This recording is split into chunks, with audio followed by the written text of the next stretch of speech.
Le piège de l'adaptation. Voici une question plutôt intéressante. Pourquoi les mangas japonais ont-ils conquis le monde sans jamais chercher à nous ressembler? Et pourquoi, à l'inverse, certaines œuvres occidentales semblent perdre leur identité au moment où elles sont adaptées?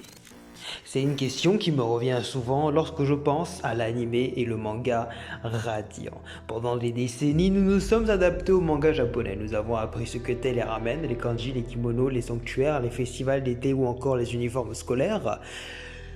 Nous avons intégré leur humour, leurs références et leur manière de raconter des histoires. À aucun moment, les mangaka n'ont véritablement cherché à transformer leur culture pour qu'elle nous corresponde davantage.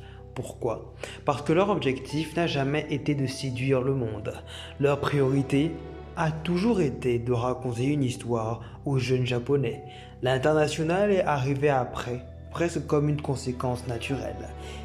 Et c'est justement parce que ces œuvres étaient profondément ancrées dans leur culture qu'elles ont fini par devenir universelles. Et c'est peut-être là que se trouve le véritable piège de l'adaptation. Lorsqu'une œuvre possède une identité forte, la première erreur est souvent de vouloir la rendre plus accessible. On retire les particularités, on lisse les références, on uniformise l'ambiance, jusqu'à obtenir une œuvre qui ressemble à toutes les autres. Mais à partir de quel moment une adaptation cesse-t-elle adaptée pour commencer à transformer? Et pour cela, prenons le cas, par exemple, celui de Radiant. Le manga de Tony Valente possède une identité très particulière, bien sûr son inspiration est japonaise, mais son humour, son rythme, certains dialogues, sa manière de construire ses personnages et même certaines de ses thématiques dégagent quelque chose de profondément européen. Et c'est cette personnalité qui lui permet d'exister au milieu de grands mangas japonais. Puis vient l'anime Radiant. Et c'est là que selon moi quelque chose s'est perdu. On retrouve les personnages, on retrouve l'univers, on retrouve les grands événements du récit, mais retrouve-t-on réellement l'âme de Radiant? Ou assistons simplement à une version plus générique de son histoire? J'ai souvent eu cette impression que l'anime cherchait avant tout à fonctionner comme un animé japonais classique, comme s'il fallait respecter certains codes, adopter certaines habitudes de narration, certaines mises en scène, quitte à abandonner une partie de ce qui faisait la singularité du manga. Et c'est précisément là que réside selon moi le piège. Pendant des années, nous avons accepté que les mangas japonais nous demandent un effort d'adaptation. Nous avons appris leur culture parce que nous aimons leur histoire.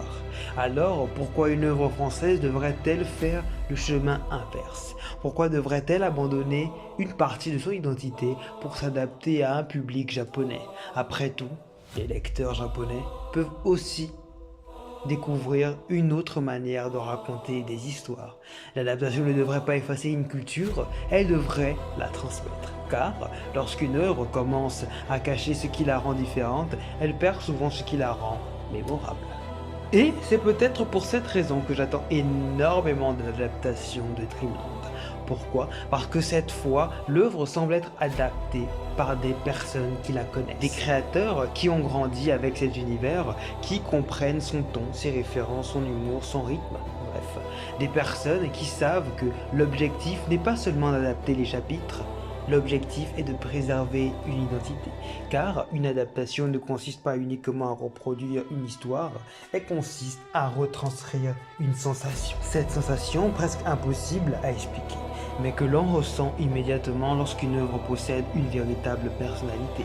Alors, est-ce que le fait d'être le premier manga français adapté au Japon a finalement desservi à dire? Je pense que oui, en partie.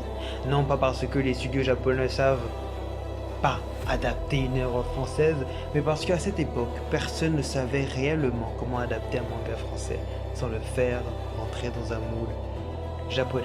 Et je pense bien que c'est peut-être cela la plus grande ironie. Pendant des années, nous avons appris à aimer les mangas japonais parce qu'ils étaient profondément japonais. Puis est arrivé un manga français. Et au lieu de demander au public de découvrir sa différence, on a essayé de la faire disparaître. Au final, ce n'est peut-être pas l'histoire qui a changé. Ce n'est peut-être pas les personnages non plus. c'est quelque chose de plus subtil. Cette petite saveur, cette personnalité, cette nationalité artistique, cette impression que l'on ne lit pas simplement un manga, mais plutôt ce manga. Et cette sensation, malgré les qualités de l'anime, je n'ai jamais réussi à la retrouver ailleurs que dans les pages du manga lui-même. Oui. Merci à tous d'avoir regardé cette très courte vidéo, on va pas se mentir, hein, on va pas faire semblant. On se dit à la prochaine. Pour une prochaine. Merci pour les retours sur Bitworld, le retour. Vous êtes 20 personnes à avoir vu le truc. On se dit à la prochaine pour une prochaine vidéo. Clin d'œil. Bye.